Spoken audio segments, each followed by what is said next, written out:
Hey, friends, welcome back to Healer and Hope Giver. This episode is going to be a little different. It's not really another teaching and not exactly a devotional.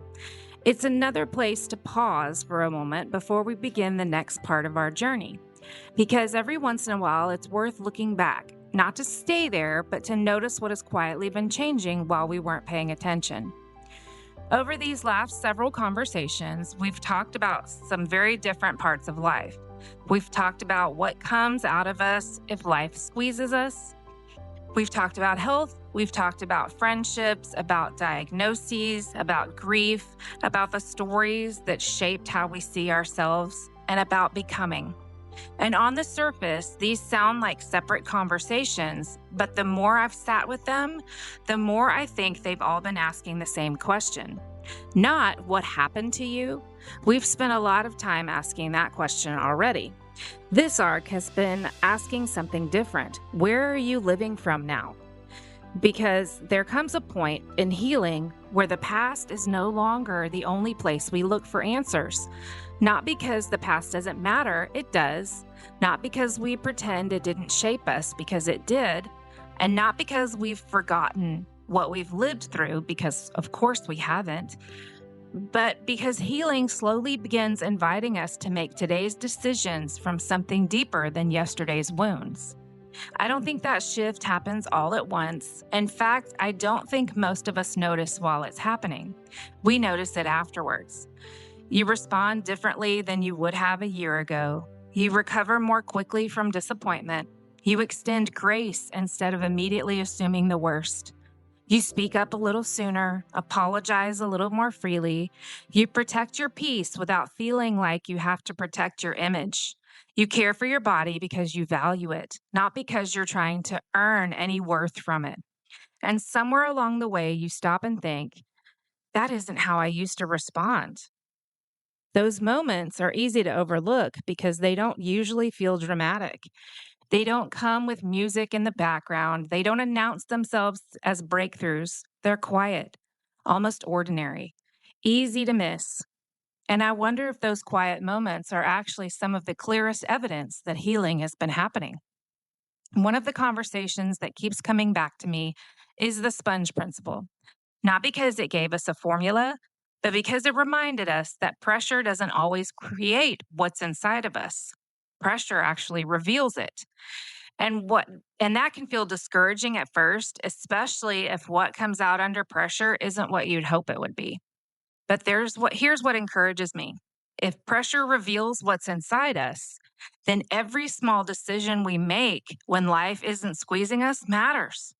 Every time we choose forgiveness instead of resentment, every time we tell ourselves the truth instead of repeating an old lie, every time we practice gratitude, every time we receive kindness instead of pushing it away, every time we let God reshape the story we've been telling ourselves, we're filling the sponge little by little, day by day, so that when life does squeeze us again, something different has somewhere to come from. I think that's what this entire arc has been quietly building toward. Not behavior modification, but formation. Not trying harder, but becoming different. I used to think healing meant getting to a place where nothing difficult affected you anymore, where the diagnosis didn't hurt, the grief didn't ache, the disappointment didn't sting, the criticism didn't linger. But I don't think that's what healing is. I think healing changes the place that we're living from. The diagnosis may still be there, but it doesn't get to tell you who you are. Grief may still visit, but it doesn't convince you that joy is gone forever. Your body may still need care, but you stop caring for it because you're angry with it. You begin caring for it because it's a gift. Friendships still come and go, but becoming more grateful for the people who walk beside you instead of chasing the people who won't. Life doesn't necessarily become easier as you begin living from somewhere different. And maybe that's what I've been noticing.